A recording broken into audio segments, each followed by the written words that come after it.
Uns 2.600 anos atrás, na Grécia Antiga, tinha um cara que a gente vai chamar de Tales, porque o nome dele era Tales. E a gente vai acrescentar de Mileto, porque ele era de uma cidade chamada Mileto. Tales de Mileto questionava as coisas. O que será que existe no céu? Como as ondas se formam no oceano? Quando será que o jantar fica pronto? Qual a substância primordial que deu origem a tudo que existe no universo? Do nada, assim? O pessoal gostou muito da última pergunta, e essa substância misteriosa ficou conhecida como Arqué, então eles focaram nisso por um bom tempo. É a água, disse Tales. É o ar, disse Anaxímenes. É o fogo, disse Heráclito. É a água, o ar, o fogo e a terra, disse Empédocles, só para entrar na brincadeira. E Anaximandro disse que essa substância é o apeiron, que significa alguma coisa tipo ilimitado, infinito, indefinido. E cara, se não sabe, não precisa inventar. Tá tudo bem. Oh, peraí. Será que ele foi o cara que chegou mais perto? Enfim, existe uma interpretação literal dessas ideias e uma interpretação mais metafórica. E de qualquer forma, ainda que talvez eles não estivessem certos, o importante não foram as respostas às quais eles chegaram, e sim o método que eles usaram. Uma investigação feita por meio da razão, usando a observação empírica e o raciocínio lógico, desafiando os mitos e as lendas que explicavam todas as coisas até então. Nessa época surgiram debates e fofocas que duram até hoje. Dizem que Heráclito odiava Parmênides, mas não é verdade. Heráclito odiava todo mundo. A suposta treta é que Heráclito dizia, tudo muda sempre, enquanto Parmênides dizia, tudo muda nunca. Nossa, grande briga, hein? Mas beleza, é mais complicado do que isso. Os dois abrem um debate ontológico, ou seja, sobre o ser, mas o ser em um sentido mais amplo do que ser humano, o ser como tudo aquilo que existe. Heráclito dizia que todas as coisas estão em constante transformação, então é como se o ser não existisse. O que existe é o constante processo de vir a ser. Isso ficou simbolizado pela frase "não se pode entrar duas vezes no mesmo rio", porque tanto o rio quanto a pessoa mudam o tempo inteiro. Parmênides não negava essas mudanças que a gente vê no mundo, ele só dizia que elas são ilusões dos sentidos. Mas para chegar até a verdade, a gente tem que usar a razão, o que ficou marcado pela sua frase: o ser é, o não ser não é. O não ser é o nada e o nada não existe. Olha só isso aqui. Isso não é o nada, isso é só uma tela preta. A gente não pode falar, a gente não pode nem pensar no nada. A partir do momento que a gente pensa no nada, esse nada já passa a ser algo. Então, o ser é tudo o que existe, ele é imutável e eterno. Só que o próprio Heráclito reconhecia um princípio imutável e ordenador dessas constantes transformações, o Logos. Então talvez eles nem discordassem tanto assim, né? A verdade é que é tudo fofoca, eles nem se conheceram. Vocês viram que tem uns caras aí pensando nas coisas? Sim, os magos do conhecimento. Brabo da sapiência. Eu conheço um lá da Praia. praia. Maconheiro, pô. Sabios. Sábios. É assim que se chama. Não, não exatamente. Apenas um amante da sabedoria. Diria humildemente Pitágoras, que aliás defendia que arqué são os números. E foi o primeiro cara que disse que era um filósofo, que vem de filo, amor e sofia, sabedoria. Surgindo assim, filosofia, amor pela sabedoria. Esses caras ficaram conhecidos como pré-socráticos, porque eles vieram antes de... Quem é esse filósofo? Não, pera aí, que é isso? É o Sócrates e ele nem escrevia, pode jogar isso fora aí. E na verdade, nem todos os pré-socráticos viveram antes de Sócrates. Alguns deles estavam por ali na mesma época de Sócrates. Tipo Demócrito, que aliás, junto com seu mestre Leucipo, tinha sua própria ideia do que era a arqué. Tudo é feito de umas coisinhas bem pequenas. Não, pequenas mesmo. Não, vocês não estão entendendo. Elas são minúsculas, invisíveis a olho nu, num nível que elas não podem nem ser divididas. Os átomos.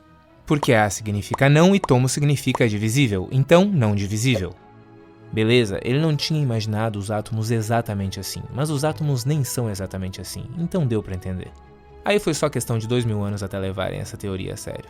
Enfim, ainda que a maioria dos pré-socráticos tenha sim vivido antes de Sócrates, esses filósofos são agrupados mais por causa do interesse que eles tinham em comum do que por qualquer outra coisa, essa busca pela arqué, esse foco na cosmologia. E isso mudou completamente quando Sócrates chegou na cena e foi o primeiro a evocar a filosofia do céu à terra. Deu-lhe a cidadania nas cidades, introduziu-a também nas casas e a obrigou a ocupar-se da vida e dos costumes, das coisas boas e das coisas más. Resumindo, ele tirou o foco lá de cima e colocou nos problemas aqui do dia a dia. Mas quem é Sócrates? Qual é que é desse cara? Bom, o século é -5 e a cidade é Atenas, o berço da democracia. Sócrates estava por ali, pelas ruas da cidade, mas ele não era muito de escrever, então tudo que a gente sabe sobre ele foi escrito por alguma outra pessoa. Conta a história que um dia, supostamente, um dos seus amigos foi até o oráculo de Delfos, que era tipo um santuário religioso da antiguidade, e perguntou: existe alguém mais sábio do que Sócrates? E a sacerdotisa do oráculo respondeu: não, ninguém é mais sábio do que Sócrates. Quem contou essa história foi o próprio Sócrates, mas tudo bem, vamos confiar, né? Mas quando ele ficou sabendo da novidade, ele pensou: pare, eu nem sou nada. Só que aí, pra garantir, ele resolveu sair perguntando pra todo mundo coisas tipo: o que é virtude, o que é o bem, o que é conhecimento, o que constitui uma vida boa, o que é justiça, e viu que ninguém sabia responder. Então ele desenvolveu um método, a dialética socrática, na qual ele metia a ironia, fingindo ignorância pra incentivar o cara a mandar tudo o que pensava sem filtro. Aí ele fazia uma pergunta atrás da outra até o cara perceber que na verdade ele não sabia aquilo que ele se orgulhava de dizer que sabia, e quando precisava ele finalizava com a maiêutica, fazendo a pessoa chegar a conclusões que ela achava que desconhecia. Então não é como se ele se achasse um gênio nem nada, mas perto desse bando de imbecil... Ou melhor, ele podia não saber muito, mas pelo menos não fingia saber as coisas que ele não sabia.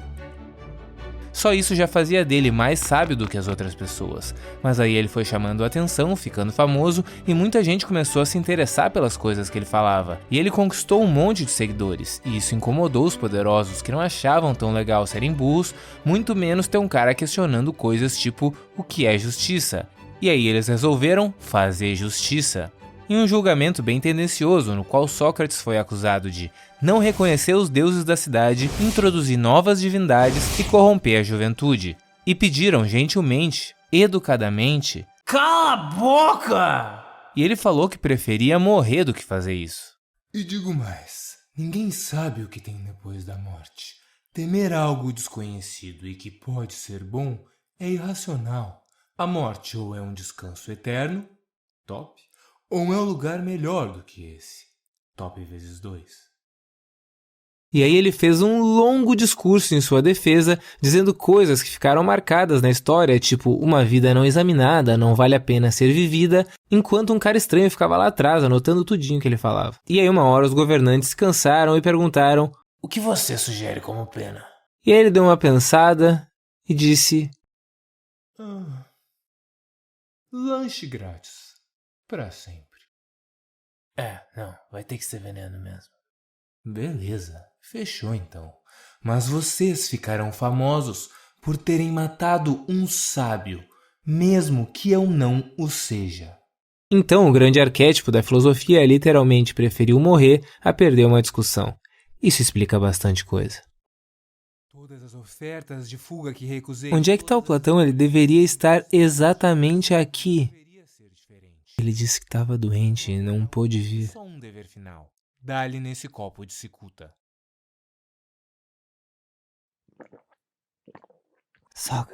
Sócrates. Aquela coisa que você disse sobre não ser um sábio é verdade? Sim, meu caro amigo. Então é por isso que você disse só sei que nada sei? Quê? Eu nunca disse isso!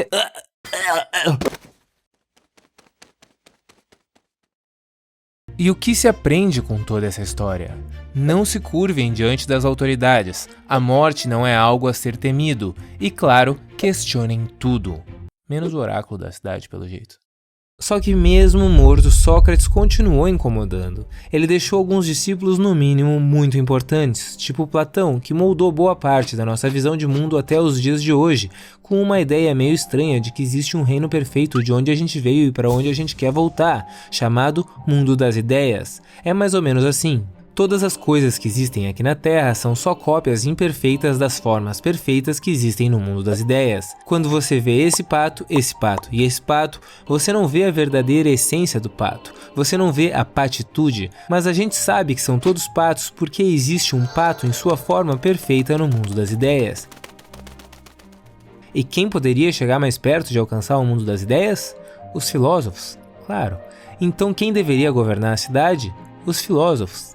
Claro. Segundo Platão, as coisas só dariam certo quando um filósofo se tornasse rei ou um rei se tornasse filósofo. Uma ideia bem sugestiva vinda de um filósofo. E aí ele ilustrou tudo isso com a famosa alegoria da caverna, que é mais ou menos assim. Aqui tem uma fogueira, tá? Beleza? Então fica assim.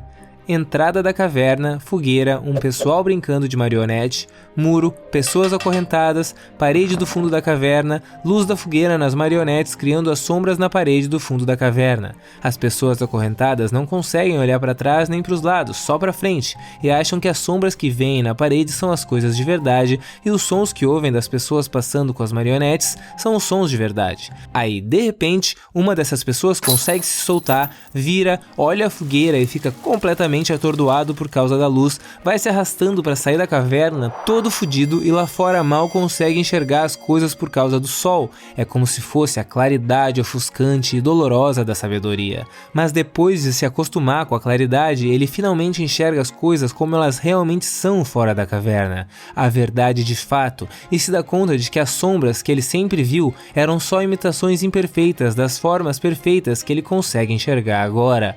Aí ele pensa: vou voltar lá e contar pros amigos que eu descobri. Então ele volta pra caverna, mas aí dessa vez, como ele tá acostumado com a claridade da sabedoria, ele não consegue enxergar nada no meio da escuridão da ignorância. Então sai tropeçando todo torto, caindo e se levantando até encontrar os seus amigos acorrentados e manda: gurizada, vocês não vão acreditar no que tem lá fora. A verdade, o mundo, as cores, tudo é lindo. O azul do céu, o cantar. Esse cara tá louco. O que a gente vai fazer? Os animais, Que isso, pessoal? Qual foi? Eu tô trazendo a verdade. Morreu. Beleza. Sim, essa alegoria é claramente influenciada pela história de Sócrates e a busca pela verdade de um real amante da sabedoria, incompreendido e condenado pelas pessoas presas às suas próprias ignorâncias. Tá vendo aquele cara? Aquele lá recebendo um saco de moedas? Pois então, ele é um sofista, um cara que troca conhecimento por grana. Platão é contra cobrar pelo conhecimento. Porque até parece que qualquer idiota merece aprender. Ah lá, depois é cancelado na Ágora e não sabe por quê. A grande treta mesmo é que os sofistas ensinavam as pessoas a argumentar e vencer debates usando táticas de retórica e persuasão, sem buscar uma verdade absoluta e admitindo que diferentes pontos de vista podem ser verdadeiros e defendidos como tal. Segundo Protágoras, o homem é a medida de todas as coisas. Isso não soa nada bem aos ouvidos de um cara que acreditava que filósofo é aquele que busca a verdade eterna e imutável além das percepções do mundo terreno. E foi assim que os sofistas, que na verdade significa simplesmente sábios, foram carinhosamente apelidados por Platão de mercenários do saber. E sofista é um xingamento até hoje em dia. A vida é difícil para quem não tem escravos. E outro cara que implicou com os sofistas foi Aristóteles, discípulo de Platão, mas ele perdeu menos tempo com essa briguinha e mais tempo em botar ordem na porra toda. Primeiro, com todo respeito, mas cala a boca, Platão, para de inventar história. A verdade está no mundo à nossa volta, não num reino perfeito das ideias. Segundo, já tem como conceber um sistema complexo de física que vai ser estudado por toda a Idade Média até culminar na revolução científica da modernidade? Óbvio que não, ainda é muito cedo. Mas Aristóteles consegue, né? Claro. Terceiro, e metafísica, rola? Rola. É o que eu chamo de filosofia primeira, porque estuda as causas e os princípios de basicamente tudo. E aí depois vocês podem chamar de metafísica numa puta confusão de nomenclatura se preferirem. Quarto, lança uma abordagem sistemática da ética focada no caráter e na virtude para alcançar a eudaimonia, que é uma coisa tipo felicidade, só que mais complexa. Eis Ética Nicômaco, uma obra que é estudada milimetricamente até hoje por uns 3 anos da faculdade de filosofia. Quinto, golfinho e baleia ficam na água, mas não são peixes, são mamíferos. Meio que o primeiro biólogo da história que estudou umas 500 espécies de animais e estabeleceu um tipo de classificação sem nem contar as plantas. Sexto, tutor de Alexandre o Grande. E finalmente, sétimo, o cara que simplesmente estabeleceu as bases de quase tudo o que seria o estudo da lógica por uns 20 séculos. E durante isso, Atenas perdeu umas guerras, a democracia sucumbiu por um tempo e uma tirania foi instaurada. Mas depois a democracia voltou, mais torta do que antes, até que Alexandre o Grande dominou praticamente todo mundo que eles conheciam até então, misturando culturas de tudo que é lado, e morreu. Mais ou menos na mesma época que Aristóteles morreu, e Platão já tinha morrido há anos, e Sócrates já estava mais do que morto.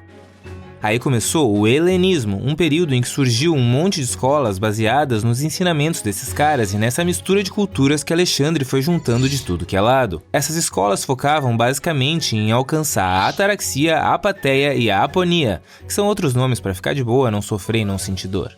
Eles estavam bem preocupados com o que a gente não deveria se preocupar. Aí um cara chamado Antístenes chegou e jogou quase tudo o que tinha fora, porque ele acreditava que a gente não deveria se preocupar com riqueza, reputação, poder, convenções sociais, enfim, todas as coisas que a gente se preocupa até os dias de hoje. E um pessoal gostou da ideia e começou a ir atrás dele, mesmo que ele só quisesse ficar de boa. Eles eram contra os pudores da sociedade e achavam que era uma hipocrisia esconder a nossa natureza dos outros seres humanos. Então eles ficavam pelas ruas, dormiam onde desse pra dormir e faziam o que tivessem vontade quando tivessem vontade. Literalmente. Bando de cínico! Como chamavam eles de cínicos, essa escola ficou conhecida como cinismo. Era pra ser um xingamento, porque cínico significa como um cão, e pra moral da época eles viviam que nem cachorros.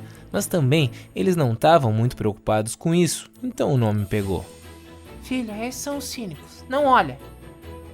E um baita comerciante chamado Zenão de Sítio naufragou ali perto de Atenas e perdeu tudo que tinha. Então ele saiu meio cabisbaixo pelas ruas da cidade e parou na casa de um vendedor de livros, onde leu sobre Sócrates. Aí perguntou pro vendedor: "Mano, que dele esse cara?" E o vendedor respondeu: "Não, esse aí já morreu já, mas vai com aquele cara ali que é filósofo também, é tudo a mesma coisa." Esse cara era Crates de Tebas, um cínico que virou mestre de Zenão e mostrou o caminho da filosofia, fazendo com que o aprendiz ficasse maravilhado com esse estilo de vida contemplativo, encantador, livre, desapegado, caralho. Este aqui é Diógenes, o meu grande mestre. Tá bom então, acho que já deu. E aí Zenão respeitosamente agradeceu os ensinamentos e seguiu seu próprio caminho, começando a ensinar perto da entrada de Atenas, de graça, para quem quisesse ouvir, porque o cara era pura humildade, né? E porque ele não era cidadão de Atenas, então não podia ter uma escola na cidade. Mas enfim, como ele e os alunos se reuniam nos pórticos, que em grego é estoa, a escola ficou conhecida como estoicismo. Segundo eles, não devemos nos preocupar com nada que esteja fora do nosso controle. As adversidades da vida, a morte e o que as pessoas pensam sobre você são coisas que estão fora do seu controle. O que você vai fazer com tudo isso é uma coisa que está dentro do seu controle. Foca nessa segunda parte aí. E Epicuro pensou: legal, mas será que tudo isso não seria mais interessante se fosse longe da cidade, longe da política, longe dos debates e numa casa cheia de amigos, incluindo escravos e prostitutas? Ah, sim, e não devemos nos preocupar com nada fora o nosso próprio prazer. Esse lugar ficou conhecido como Jardim de Epicuro, e todo mundo pensou: bando de hippie putanheiro. Mas o epicurismo não focava nos prazeres físicos, como a gente pensa quando ouve a palavra prazer. Eles acreditavam que se a gente satisfizesse as necessidades básicas e conseguisse evitar a dor no corpo, já estava ótimo. Aí o negócio era focar mais nos prazeres da alma, a amizade, o estudo, a contemplação, além de acabar com as ansiedades, o medo da morte e o medo dos deuses. E ele era incrivelmente bom em não fazer sexo e não consumia praticamente nada fora pão e água. Então, de repente teria sido melhor se ele tivesse usado uma palavra diferente de prazer. Pô, bem que ele poderia ter usado uma palavra diferente de prazer, não custava nada. O que você acha? Pois é, né? Sei lá. Tá, mas você concorda com essas filosofias? Ah, vai saber, né? Mas como vocês fazem? Cara, que tal só,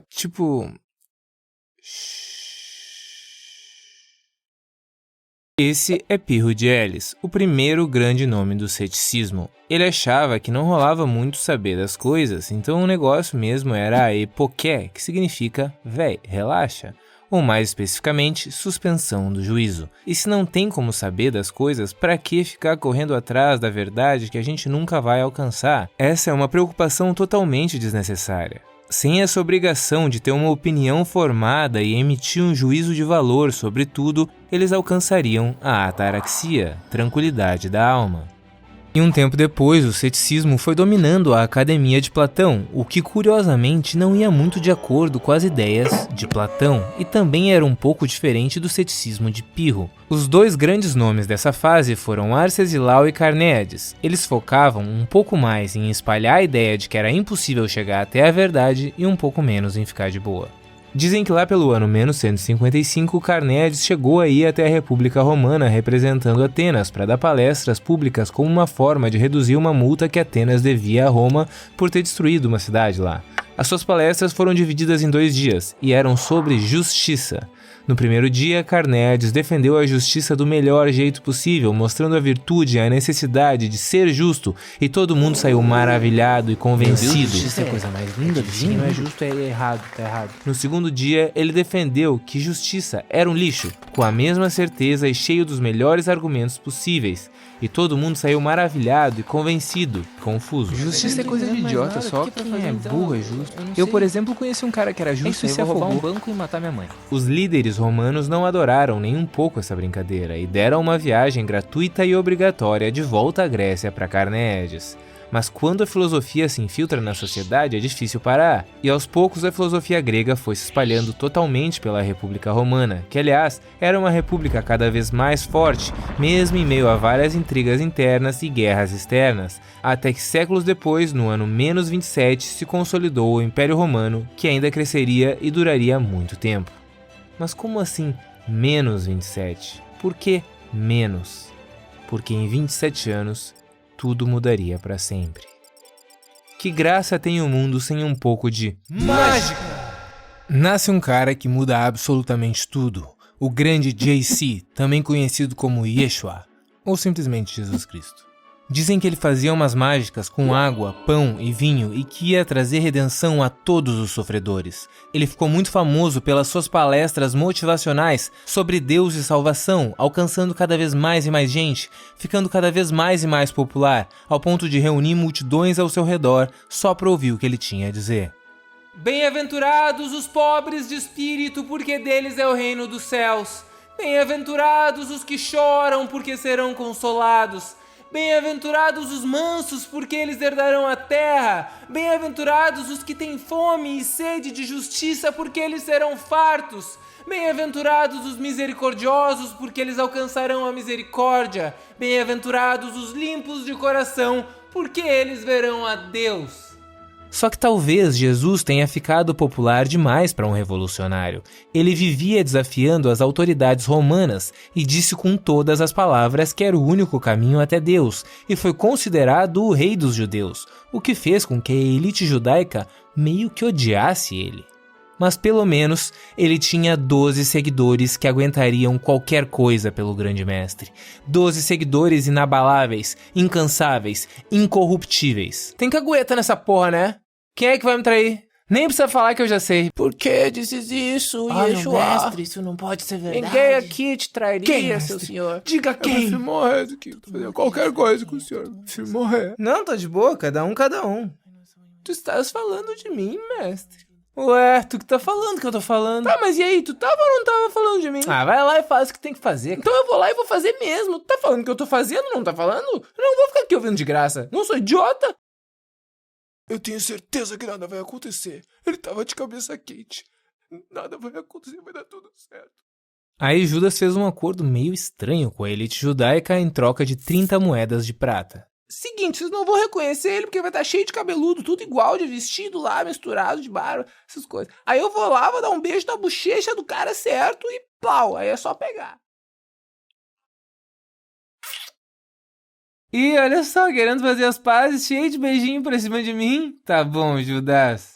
Então a elite judaica entregou Jesus às autoridades romanas e o resto todo mundo sabe. Ele foi julgado, condenado, torturado e lá, na cruz do meio ali. Depois de muito sofrimento, depois de implorar pela ajuda de Deus, ele acabou morrendo e foi enterrado. Fim da história. Não, espera! O túmulo tá vazio! Ele ressuscitou! Ah, sim, porque essa é a única explicação possível. Ele ressuscitou! É um milagre! Eu falei com ele! Ele é grandioso. Eu também vi! Ele ressuscitou. Eu vi! Eu conheço um monte de gente que viu ele E também. décadas mais tarde começaram a escrever sem parar sobre tudo que ele tinha feito, aumentando cada vez mais a história. Andou sobre a água, multiplicou pães, transformou a água em vinho, curou um cego, trouxe um morto de volta à vida. Ele nasceu de uma virgem. Ele era filho de Deus. Ele era Deus. Pois é, parece que matar alguém muito popular quase nunca é a melhor ideia para deixar essa pessoa menos popular. E ele ficou tão mais famoso morto do que vivo que uma nova religião se estabeleceu de vez no seu nome, o cristianismo, e depois de alguns séculos virou uma convenção contar os anos a partir do nascimento desse cara. Meu Deus. Enquanto isso, o estoicismo ressurgia forte em Roma, especialmente com 3 caras. Primeiro, um grande senador chamado Sêneca, que foi injustamente condenado à morte pelo imperador Cláudio, mas conseguiu fugir e viveu um tempo exilado numa ilhota. Só que alguns anos depois voltou a Roma e virou tutor de um jovem rapaz chamado Nero. Já ouviu falar? Que também virou imperador. E quem era o seu conselheiro? Isso mesmo, Sêneca. Olha só quem deu a volta por cima. Mas logo depois ele foi condenado à morte de novo, pelo próprio Nero. E dessa vez não deu pra fugir. Segundo, um escravo manco chamado Epicteto. Ele era tão escravo que até hoje ninguém sabe qual é o seu nome verdadeiro. Epicteto significa simplesmente comprado ou adquirido. Mas ele mostrou na prática o poder do estoicismo de manter o controle da própria mente em momentos extremos. E terceiro, Marco Aurélio, um estoico que virou imperador de Roma, o homem mais poderoso de seu tempo.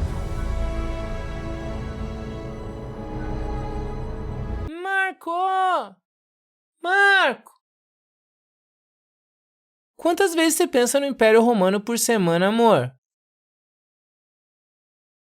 Todo dia, bebê. Todo dia.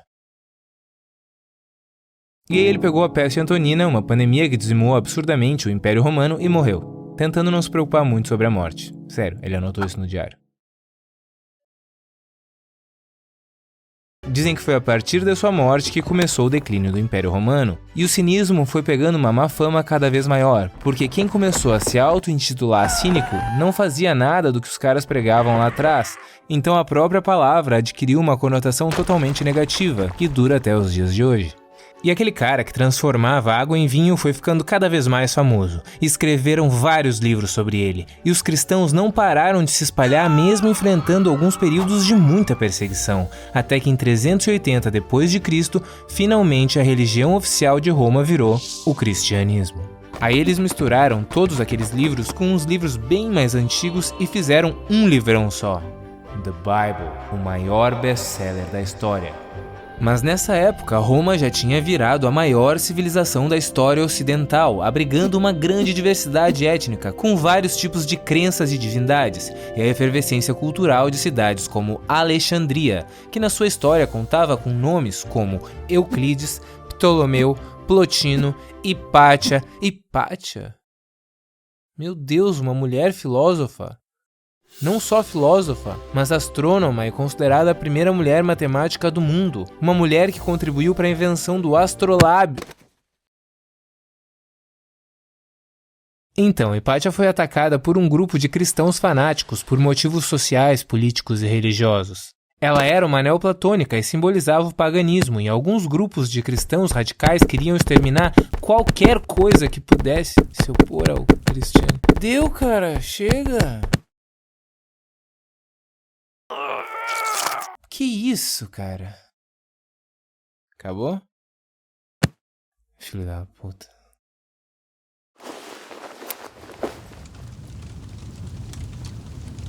Pois então, a partir daí não vai mais ser tão legal não ser cristão, por um bom tempo.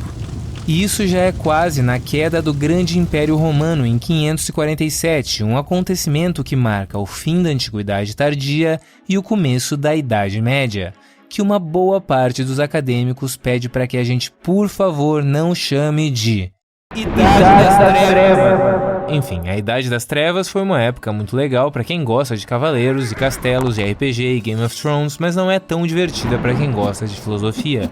Por um bom tempo, a filosofia deixa de ser o centro da história e a teologia ganha muito espaço. Então será que realmente precisa ficar falando sobre isso? Tá bom, speedrun. A gente era bem importante nessa época. O ser humano era a obra de Deus, de acordo com a Bíblia. A Terra era o centro do universo e o Sol girava ao seu redor, de acordo com o modelo geocêntrico do astrônomo Cláudio Ptolomeu. E tudo era feito pra gente, de acordo com a gente mesmo. Bons tempos. Existiram duas principais fases, a patrística, mais ou menos do século IV ao século VIII, e a escolástica, mais ou menos do século IX ao século XVI. A patrística foi marcada pelos pais da igreja, que buscavam explicar a doutrina cristã, estabelecer os dogmas da igreja e combater heresias.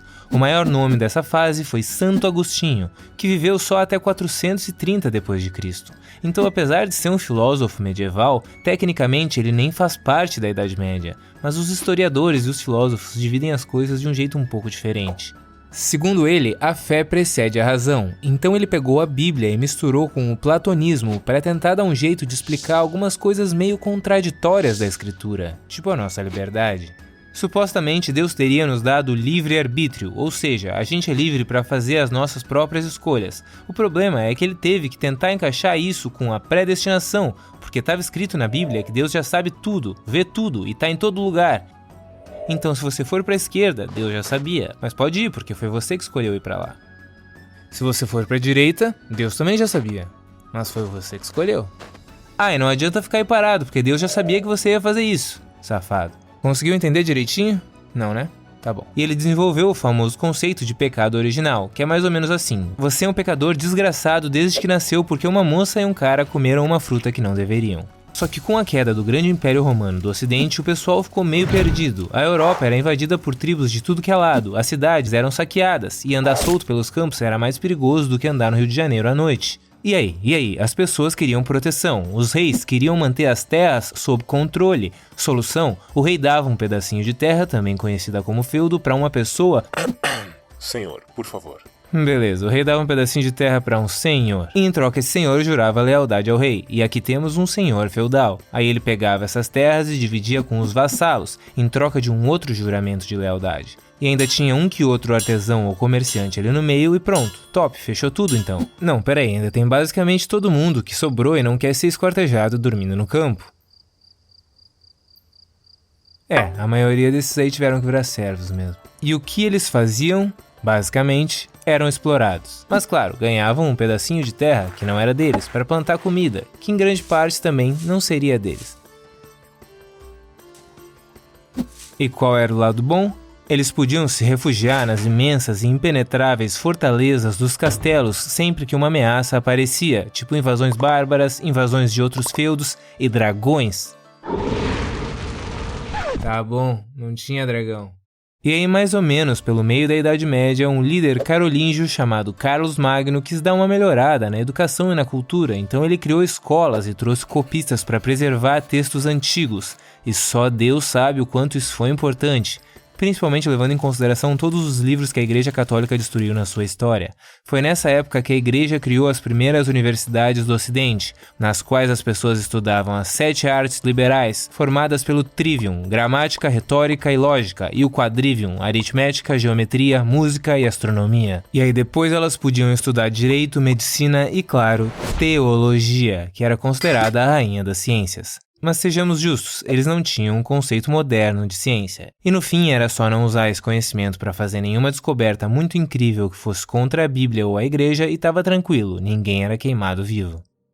E ali pelo século IX começa a escolástica, que basicamente tenta provar a Deus usando a razão. Santo Anselmo desenvolveu o argumento ontológico e São Tomás de Aquino aproveitou que os escritos de Aristóteles voltaram à cena graças aos filósofos islâmicos como Avicena e Averroes e postulou as 5 vias para a existência de Deus. E a gente vai ter que tirar no par ou ímpar para ver sobre qual das duas a gente vai falar.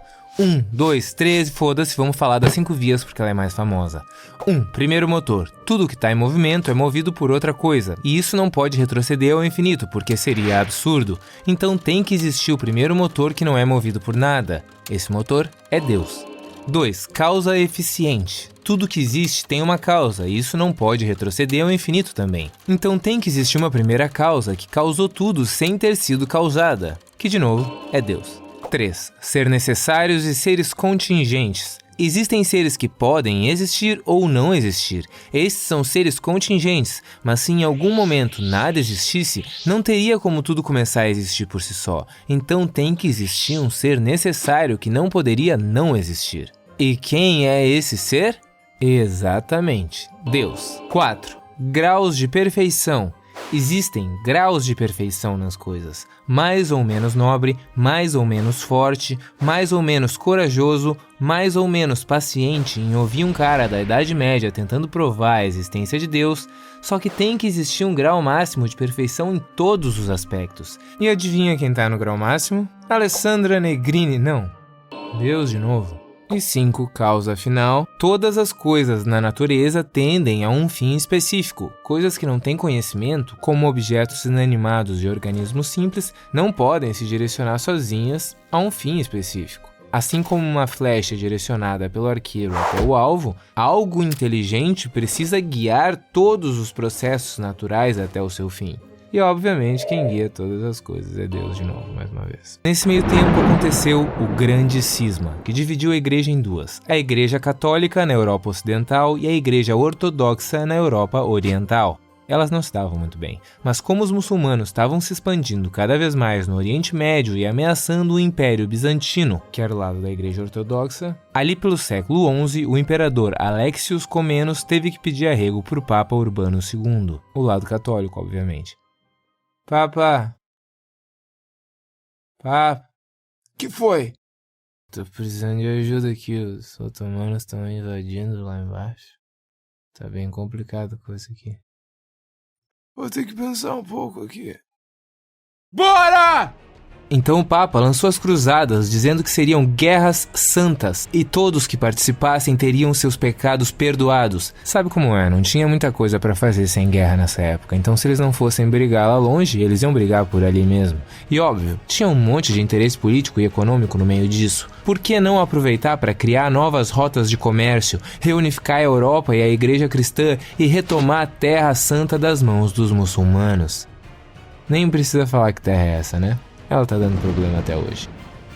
E como claramente a razão e a fé não estavam resolvendo todos os problemas do mundo, no século XII a Igreja Católica decidiu que seria uma boa ideia perseguir, julgar e, quando preciso, matar todo mundo que discordasse dela, incluindo os próprios grupos cristãos que não eram católicos, tipo os cátaros e os valdenses, que foram massacrados. Esse foi só o começo do que a gente conhece como A Inquisição. Olha só quem apareceu, Guilherme Ockham, um cara que quem ama a Idade Média adora esquecer. Ele ficou famoso pela navalha de Ockham, que na verdade ele pegou emprestado e popularizou, mas é um princípio metodológico que pode ser explicado da seguinte maneira. Entre duas ou mais explicações igualmente adequadas para algum fenômeno, geralmente a mais simples é a correta. Tipo, ou uma série de características evolutivas fez com que os patos se tornassem aves aquáticas, ou eles são extraterrestres fantasiados que viajam através de um buraco negro feito de água e desembocam nos nossos lagos à noite, quando ninguém tá olhando, só esperando o momento de serem numerosos o suficiente para dominar o planeta Terra. A explicação mais simples normalmente é a correta. E se você tá se perguntando por que Santo Agostinho, Santo Anselmo, São Tomás de Aquino e só Gui-Ock, sem santo nem nada, basicamente, treta com o Papa. Ockham era devoto franciscano fiel, mas criticava o abuso de poder, a corrupção e o acúmulo de riqueza absurdo da igreja, além de questionar a autoridade papal que se misturava e às vezes até sobrepunha a autoridade do imperador. E aí, o que aconteceu? Ele foi excomungado, impedido de seguir os estudos e teve que ser protegido pelo imperador Luís IV, na broderagem que ficou simbolizada pela frase "Eu te protejo com a pena e você me protege com a espada". Enquanto a igreja e a nobreza se estranhavam, os comerciantes foram ficando cada vez mais fortes e se estabelecendo em pequenas cidades que ficaram conhecidas como burgos. Então agora a gente vai chamar esse pessoal de burgueses. E eles começaram a acumular cada vez mais riqueza e ter cada vez mais autonomia dos senhores feudais. Vai se fuder. De repente, a peste negra chegou com tudo e muita gente ficou absurdamente doente. E essa máscara é famosa, mas ela só surgiu uns 300 anos depois do auge da pandemia. E ela nem servia pra muita coisa, mas ela é legal, né? Sei lá. Enfim, muita gente ficou absurdamente doente. Padre, por favor, meu marido pegou a peste, ele tá muito mal. Por favor, cura o meu marido. Pai, se podes me ouvir, cura este homem que aqui está diante. E aí morreu já.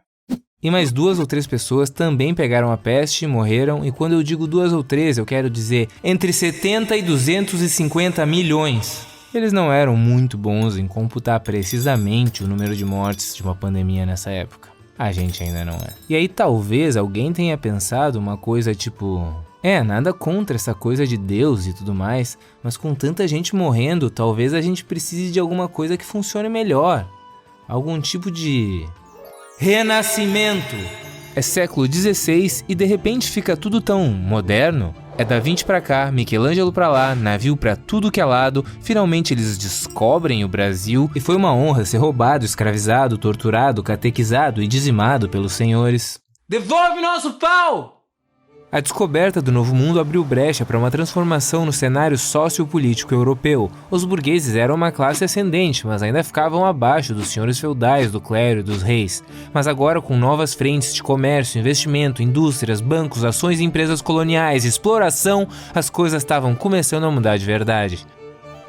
E aí, Copérnico, como é que andam as coisas? Trabalhando muito naquela história do Sol e da Terra? Cara, o modelo geocêntrico do Ptolomeu tá errado. A Terra não é o centro do universo. O modelo certo é o heliocêntrico. O Sol no meio e a Terra girando ao redor dele. Tem certeza? Sério, não tem como tá errado. Eu tenho feito e refeito cálculos noite e dia. Um trabalho realmente exaustivo.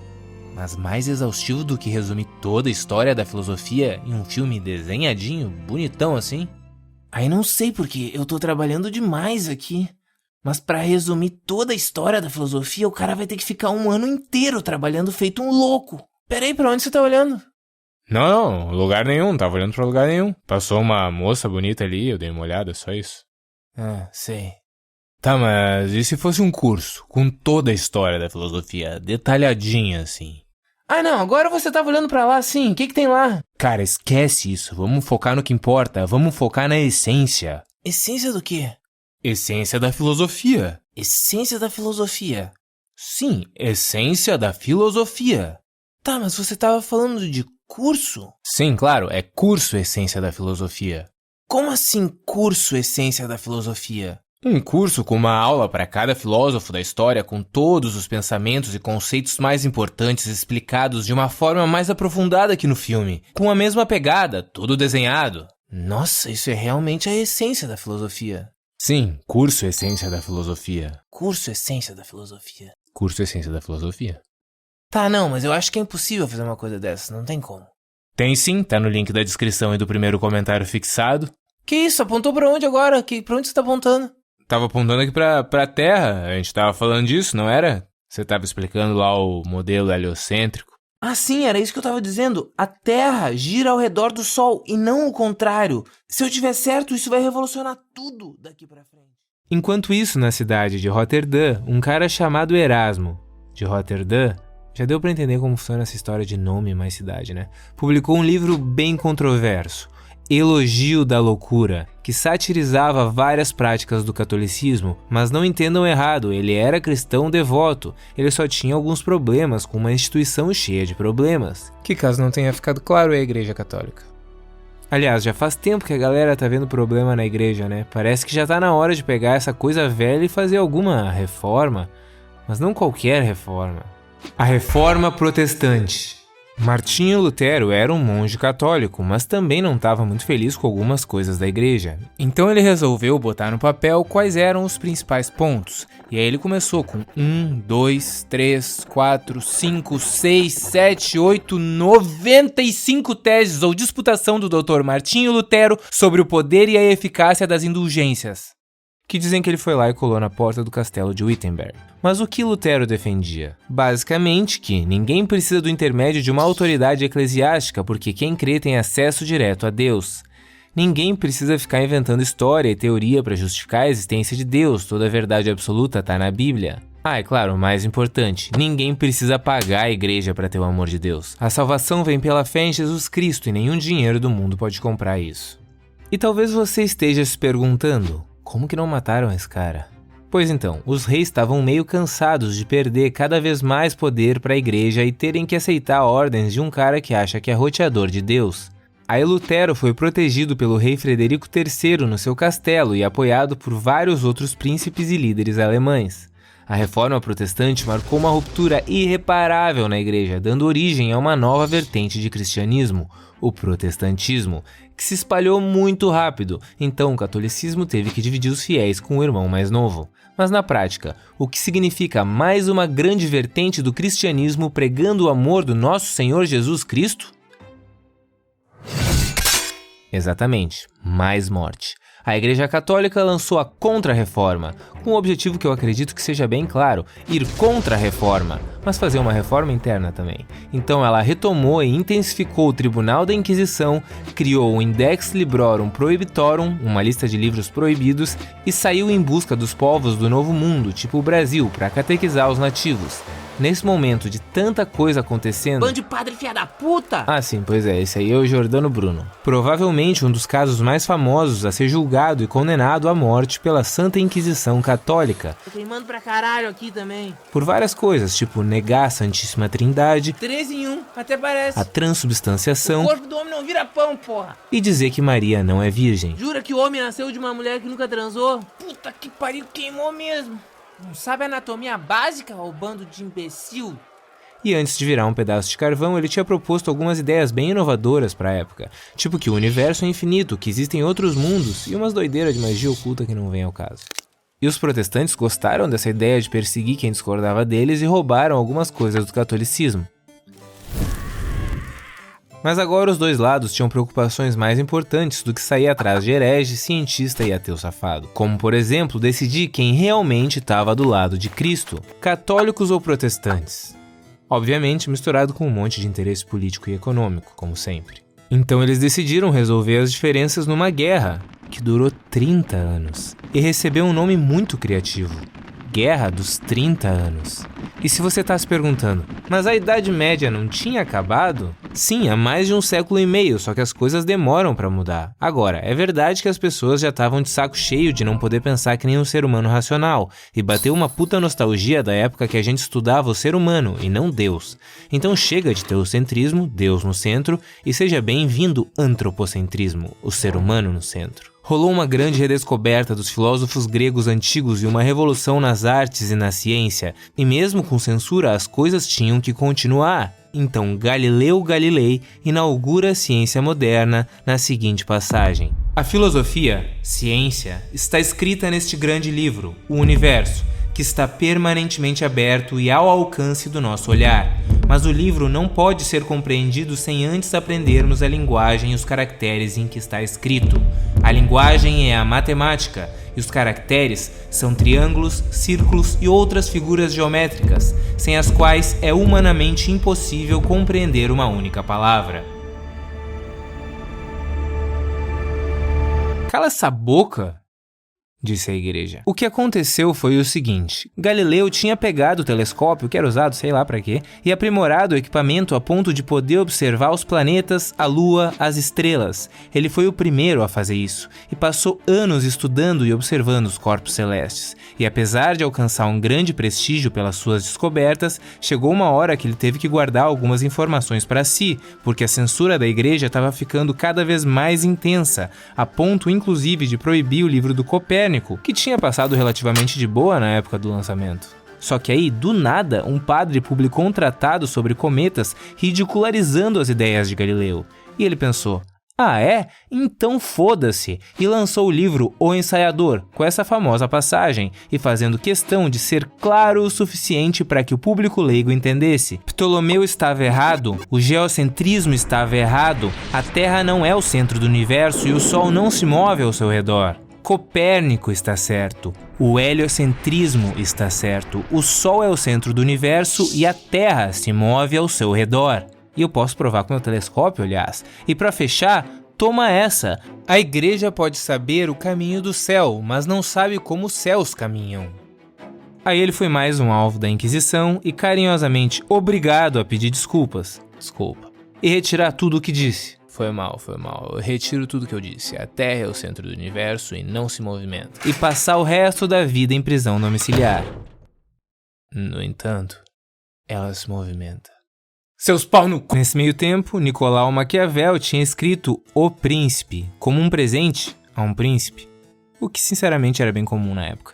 Mas ninguém sabe se ele chegou a entregar o presente de fato, até porque o livro só foi oficialmente publicado em 1532, depois da sua morte, e não demorou muito para começar a ser associado ao diabo e a virar sinônimo de coisa ruim. Essa obra foi uma das primeiras a tratar a política como um campo à parte, desvinculando o poder de algum tipo de vontade divina, como se entendia durante as monarquias, ou de uma hierarquia natural, como era visto na antiguidade. As estruturas de poder são obras do ser humano e da sua busca pela glória, nada mais. No fim, o livro é um manual perfeito sobre como conquistar e manter o poder, um guia sincero para governantes. Ou talvez seja uma sátira sutil das técnicas de governo.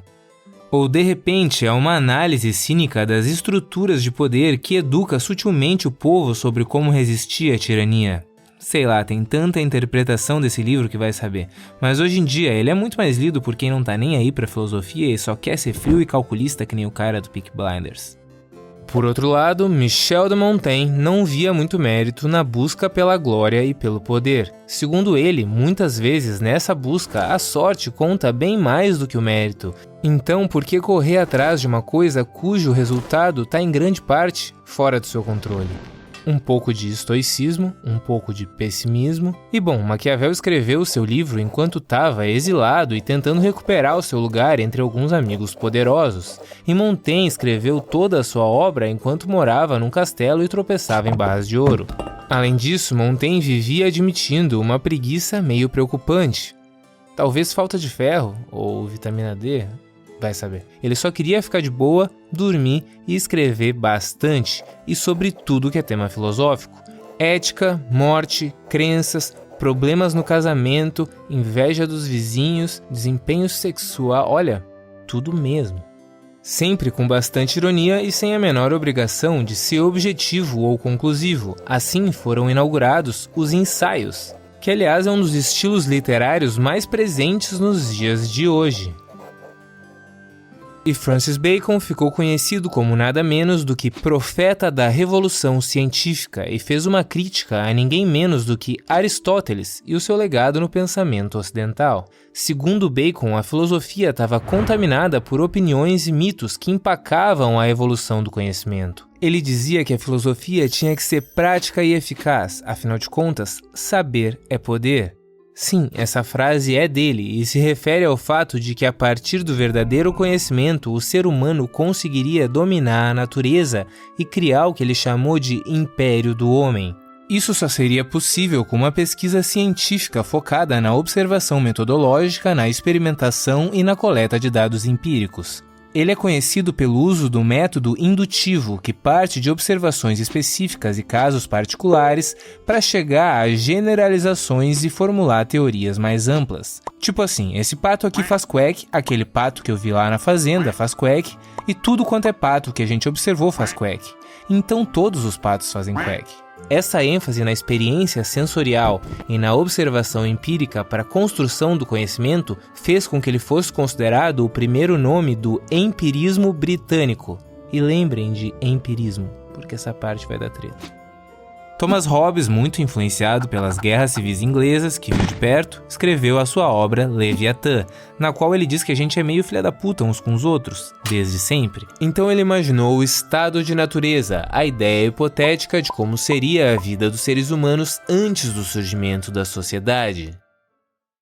Um total e completo caos, ansiedade constante, sempre na ameaça de um confronto violento e a vida do ser humano solitária, pobre, sórdida, brutal e curta. O que ele resumiu numa frase que ele pegou emprestada: o homem é o lobo do homem.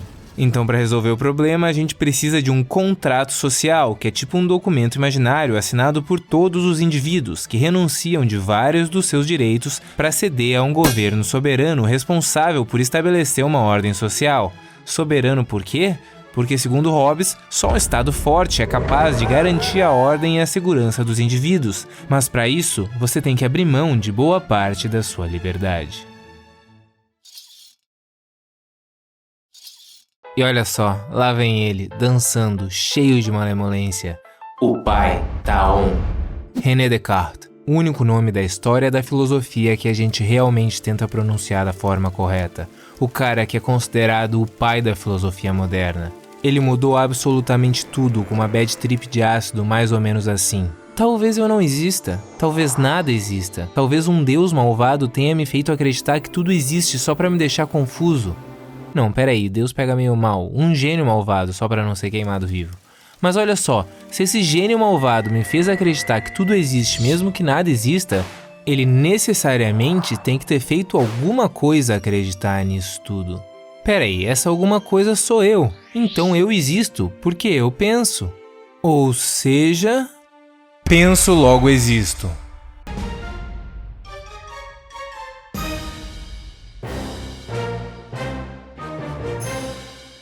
Plantão Filosotreta.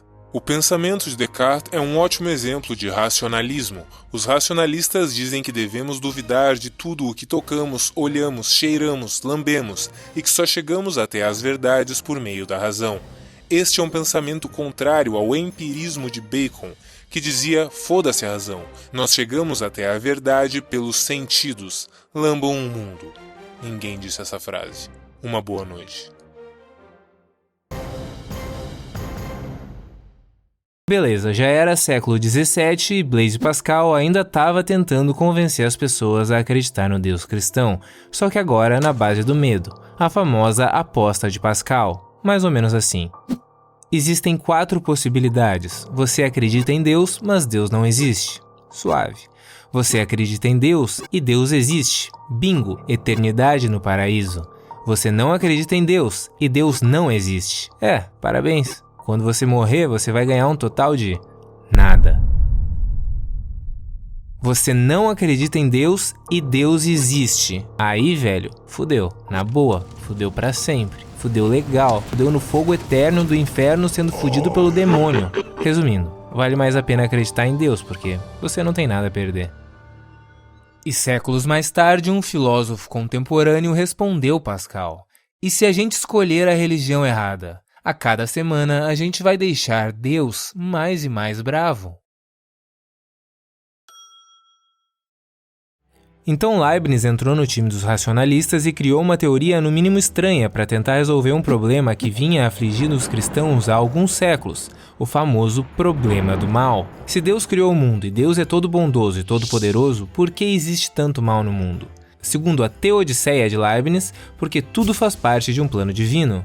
Mesmo que exista terremoto, furacão, tsunami, assassinato, roubo, café com açúcar, espancamento de idosos, câncer em criança e jovem místico, a gente vive no melhor dos mundos possíveis, porque Deus criou o mundo a partir da sua razão suprema para que ele funcione perfeitamente, ainda que a nossa razão humana não compreenda, porque ela é absurdamente limitada.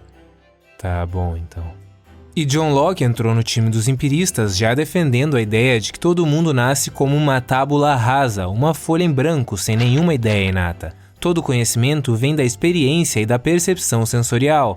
Aí ele deu uma olhada no estado de natureza proposto por Hobbes e pensou: Meu Deus, quanto drama. existem direitos naturais, a vida, liberdade e propriedade. Então, mesmo antes das sociedades organizadas, esse tal de estado de natureza não era um caos. Na verdade, até que era tranquilo boa parte do tempo. Mas beleza, vira e mexe podia dar uma treta pesada, então sim, a gente precisa de um contrato social. Só que em vez de um governo soberano, a gente só precisa de um governo para proteger os direitos naturais do indivíduo, e já tá mais do que bom. Aí ele escreveu uma carta sobre tolerância, falando alguma coisa tipo: Pessoal, vocês aí que curtem Cristo, beleza? Quem sabe a gente para de se matar, o que vocês acham? Aquela coisa de amor ao próximo e tal. E vamos combinar assim: o Estado cuida dos nossos direitos individuais e a igreja cuida do nosso lado espiritual. Tipo, separar as coisas, saca? Ah, e só pra deixar claro, sobre ateu não muda nada. Eles têm que se fuder mesmo. Graças a Deus o senhor falou isso. tem que se fuder Nossa, mesmo. liberdade Ateu pura. dispor, gata. Essas e outras ideias fizeram com que ele fosse considerado um tipo de fundador do liberalismo, mesmo que ele nunca tenha falado diretamente sobre o liberalismo. E Baruch Spinoza foi mais um forte acréscimo ao time dos racionalistas. Finalmente, alguém pega o livro sagrado que moldou a humanidade, definiu a cultura ocidental e, com muito respeito, diz que isso não é um livro sagrado. É só um livro meio histórico. E aí depois levanta um monte de questionamentos sobre a existência de Deus e quase é esfaqueado na escadaria da sinagoga e é excomungado e proibido de falar com todo mundo da comunidade judaica, inclusive com a sua própria família, mas não se abala e leva uma vida mais low profile, sendo um professor particular de filosofia e polidor de lentes, sem nunca deixar de escrever. É por aí que surge o famoso Deus de Spinoza, que é um Deus mais esparramado, meio que por tudo, totalmente natural e diferente do Deus que fica lá em cima olhando quando você tá sozinho em casa dançando pelado e ouvindo cover de Sunday Bloody Sunday do Sambo. Um Deus que não transcende, o Deus da imanência absoluta. Aí, alguns anos mais tarde, Einstein disse que achava essa ideia mó legal, e os católicos entenderam. Meu Deus do céu, essa é a prova que religião e ciência andam lado a lado. Einstein amava Jesus Cristo mais do que tudo nesse mundo. Mas muito antes disso, um moço chamado Isaac, também conhecido como Seu Newton, hoje em dia mais famoso como Sir Isaac Newton, estava sentado, encostado numa árvore e descansando.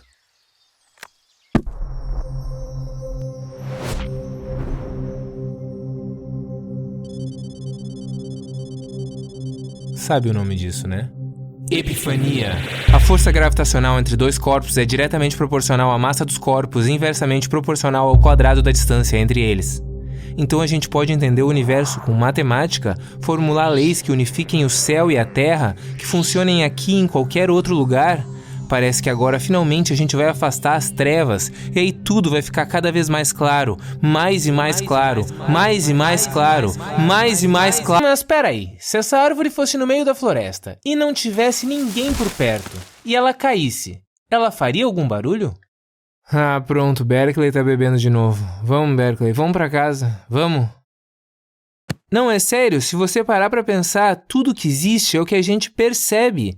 Se ninguém percebe, essa coisa existe? Ser é perceber ou ser percebido, saca?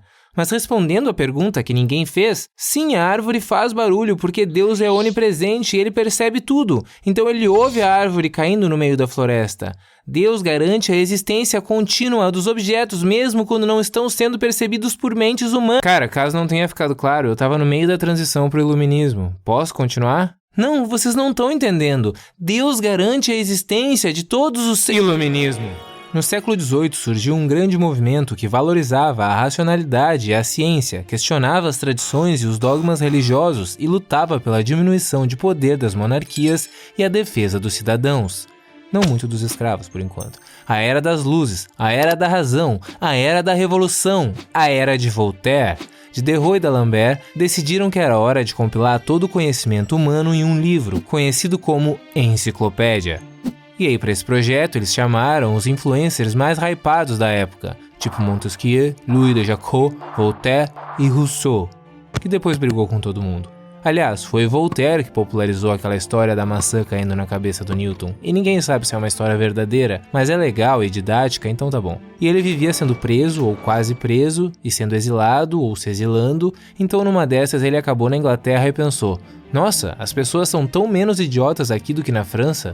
Vou escrever sobre isso. Aí ele elogiou a tolerância religiosa, a liberdade de expressão, o sistema político e a evolução científica dos ingleses, enquanto ridicularizou o lado francês da história, o que não pegou muito bem lá na França. E quando ele voltou, queimaram o livro dele em praça pública e ele quase foi preso mais uma vez e teve que fugir de novo. O cara era meio acelerado assim mesmo. Ele bebia tanto café que escreveu a sua obra-prima em 3 dias, chamada Cândido, que era uma paródia do otimismo de Leibniz, sobre aquela ideia de que a gente está vivendo no melhor dos mundos possíveis. Não que fosse muito difícil fazer uma paródia dessa ideia, né? Mas sei lá. Valeu, Voltaire. E Jean-Jacques Rousseau voltou naquela história do estado de natureza, mas discordando completamente de Hobbes e Locke. Segundo Rousseau, a vida no estado de natureza não era nada caótica, era a mais extrema paz e tranquilidade. O homem andava pelos campos verdes, saltitando, cantarolando, com o vento batendo no cabelo e o pinto balançando. É quando a gente afasta o homem dessa paz e enfia ele na selva de pedra que surge a desigualdade e a injustiça, o que ficou gravado nas suas famosas palavras: o homem nasce bom, mas a sociedade o corrompe. Ele era contra o governo soberano de Hobbes e contra um governo para defender a propriedade privada como um direito natural de Locke. Rousseau dizia que soberano mesmo é o povo e a vontade coletiva da comunidade, e é isso que deve legitimar as leis e as instituições. Isso é a vontade geral. E aí David Hume chegou com peso no time dos empiristas e decidiu que era hora de alguém fazer com a natureza humana o mesmo que Newton tinha feito com a física. Então, depois de quase ter um colapso mental, ele completou aos 27 anos um livro gigante, o Tratado da Natureza Humana, que é muito importante. Pra nós, né? Porque na época praticamente ninguém leu e ele ficou um bom tempo tentando dar uma aperfeiçoada e deixar tudo um pouco mais palatável. Pelo menos ele era tão genial como historiador quanto como filósofo e ganhou bastante dinheiro com as suas obras sobre a história da Inglaterra. Mas então, lembram do método indutivo de Bacon? Aquela ideia de que se você viu vários patos fazendo quack por tudo quanto é canto, então você pode concluir que todos os patos fazem quack, quando um conjunto de várias observações particulares leva a uma verdade generalizada. Hume achou um problema aí, o famoso problema da indução. Mesmo que a gente tenha observado uma quantidade significativa de patos fazendo quack, nada indica que eles sigam fazendo quack no futuro, ou que não exista uma espécie de pato desconhecida que faça outro barulho e não quack. Sabe por que isso não te convence? Simplesmente por hábito. Você está habituado à ideia de que patos fazem quack e acredita que as coisas vão continuar assim. Por exemplo, se te perguntassem se o sol vai nascer amanhã, você diria que sim. Mas por quê? Porque você viu o sol nascendo todos os dias da sua vida. É uma questão de hábito, não é uma conclusão baseada na razão pura. Não seria nenhuma contradição lógica dizer que o sol não vai nascer amanhã e não é uma observação direta. Você não pode ir até amanhã conferir empiricamente se o sol vai nascer. Hume argumenta que a causalidade, essa ideia de que o evento A causa o evento B, é só um produto da mente humana que serve para organizar e prever experiências. A gente está acostumado a pensar coisas como depois da noite vem o dia, então amanhã o sol vai nascer. Mas e se alguma coisa fizesse o sol desaparecer hoje à noite? E aí?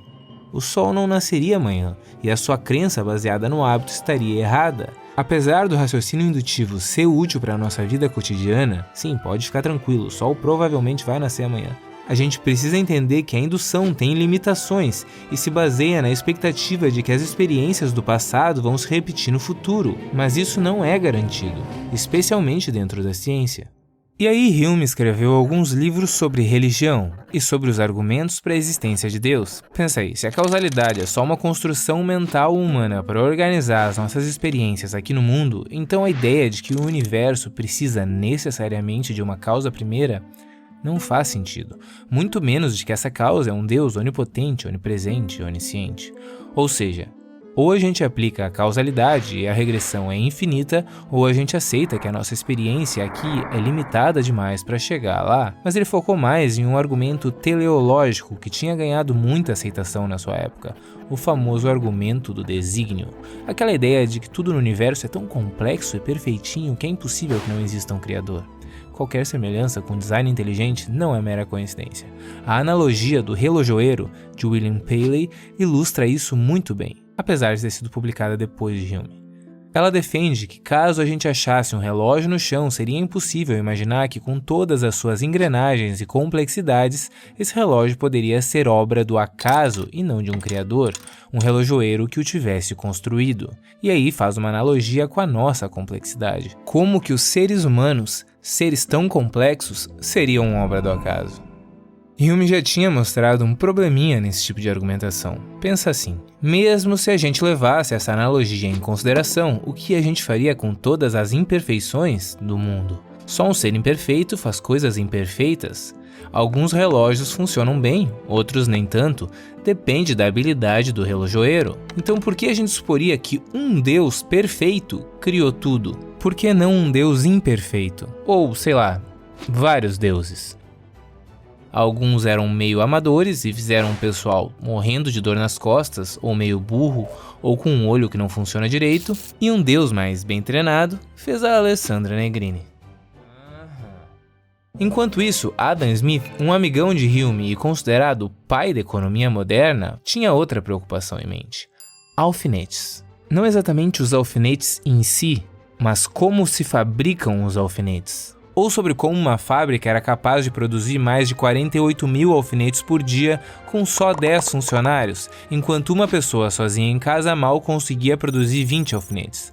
Mas peraí, se fossem 10 pessoas sozinhas nas suas casas, daria 200 alfinetes. Então como que a fábrica de 10 pessoas faz 48 mil alfinetes? Basicamente, divisão do trabalho, ou seja, cada pessoa da fábrica se especializa em uma parte da produção. Um cara estica o arame, o outro corta, o outro faz a cabeça, o outro afia a ponta e por último alguém embala. Depois de fazer isso tantas vezes, cada um já consegue fazer a sua parte de olho fechado. É uma verdadeira revolução industrial. O trabalho é divertido? Não. Funciona? Sim. Faz os trabalhadores odiarem cada segundo da existência? Com certeza. Prazer. Capitalismo. E aí, Adam Smith faz uma análise de todo esse sistema num calhamaço chamado A Riqueza das Nações, cheio de ideias e conceitos que embasaram o liberalismo econômico. Mas o que pegou mesmo foi a desgraçada da mão invisível, um termo que ele só usou 3 vezes em toda a sua produção intelectual. A primeira vez nem era sobre economia, a segunda vez era uma brincadeira, e só a terceira vez, aí sim foi no sentido que se conhece hoje em dia, a lei da oferta e demanda, na qual uma mão invisível regularia sozinha a economia pelo livre mercado, muito melhor do que por qualquer tipo de intromissão do Estado. E até hoje os econocoaches usam esse conceito em 94% das falas. Sim, essa estatística é totalmente inventada, que nem as estatísticas que eles usam. E aí James Watt inventou a máquina a vapor, que virou o símbolo da Revolução Industrial. E a produção aumentou pra caralho!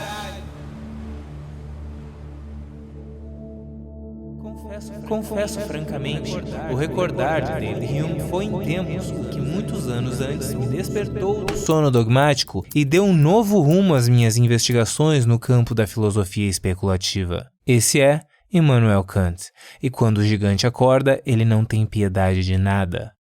Chegam a dizer por aí que ele matou a metafísica. Bang! Sério? Todo esse tempo discutindo qual a origem de tudo? Se a alma é imortal? Se Deus existe? Se o inferno é quente? A metafísica tradicional tinha ficado séculos andando em círculos, com a pretensão de compreender a realidade última das coisas, sem sequer questionar o que a gente é capaz de compreender. Então ele foi atrás dessa resposta: qual o limite da capacidade racional humana? E em vez de matar a metafísica, ele desafiou essa metafísica tradicional e trouxe uma nova forma de entender as suas questões e possibilidades dentro dos limites da razão pura. Mais ou menos assim: nós, seres humanos, não temos acesso à essência das coisas, a coisa em si, o que ele chamou de númeno. Nós só temos acesso à nossa percepção dessas coisas, o que ele chamou de fenômeno. Então, em vez de buscar a verdade sobre o númeno, a essência inacessível das coisas, a gente tem que se preocupar com o que a gente pode compreender, que é o fenômeno, a nossa percepção das coisas. Isso ficou conhecida como a Revolução Copernicana de Kant. Mas por que esse nome? Porque ele inverte as coisas que nem quando Copérnico trocou o modelo geocêntrico pelo heliocêntrico. Antes o objeto ficava no centro e o ser humano ficava ao seu redor tentando entender a sua essência. Agora o ser humano está no centro e são os objetos que se adequam à percepção humana.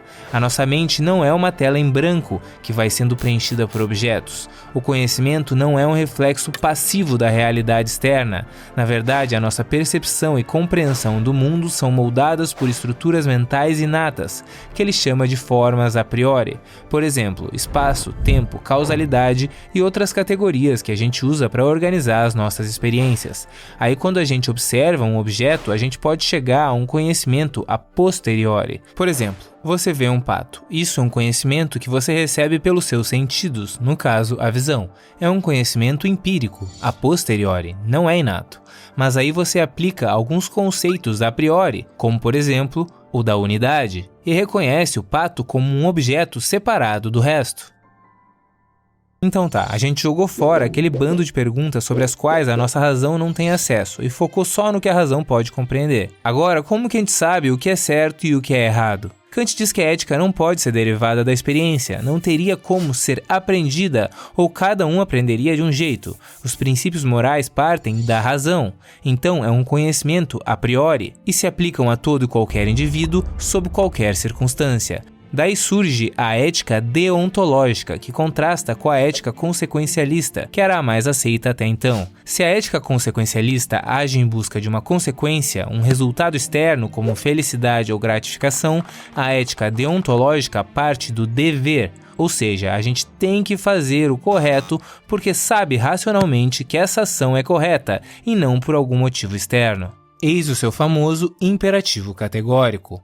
Age de tal modo que a máxima de tua ação possa sempre valer como princípio universal de conduta. E é óbvio que essa ética não pode ser imposta, como seria no caso das religiões, que podem até partir do dever, mas de um dever imposto externamente. Se cada religião fala uma coisa sobre o que é correto ou errado, como a gente saberia qual religião está certa?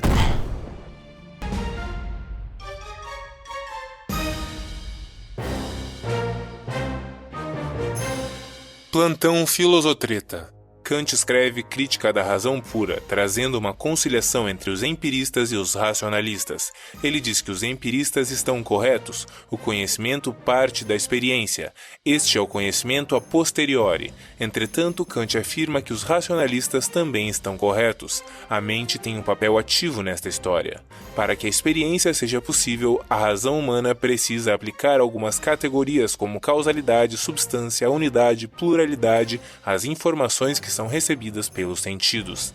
Estas categorias são condições que existem a priori, antes da experiência externa. Resumindo, apesar de todo mundo estar um pouco certo, Kant é quem realmente está certo. Nenhum racionalista ou empirista se manifestou até o momento deste comunicado. E Revolução Copernicana nos lembra do quê? Exatamente, Copérnico. Que nos lembra do quê? Curso Essência da Filosofia, link na descrição e no primeiro comentário fixado. Uma boa noite.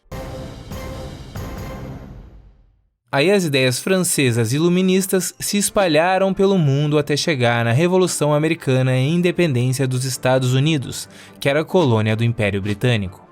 Bom, não foram só as ideias francesas, também tinha o dinheiro francês, porque como o governo da França não era muito amigo do Império Britânico, ele financiou boa parte da Revolução Americana, o que não fazia muito sentido numa época em que a França estava afundada numa crise econômica e o povo morria de fome enquanto o rei e a rainha jantavam ouro e tomavam banho de diamante. Eu não aguento mais. Há quanto tempo a gente já tá aqui trabalhando?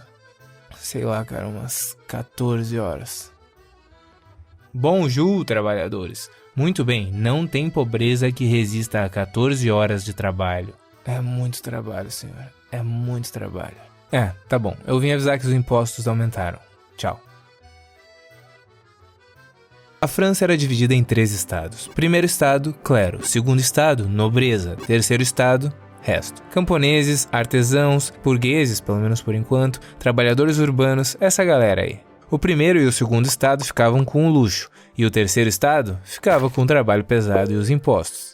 Justo. Só que chegou uma hora que isso começou a não fazer mais tanto sentido, até porque o terceiro estado representava mais ou menos 97% da população. Então, para acalmar os ânimos, o rei fez uma coisa que não acontecia há mais de 100 anos. Convocou a Assembleia dos Estados Gerais, que era formada por representantes dos 3 estados, e cada estado tinha direito a um voto.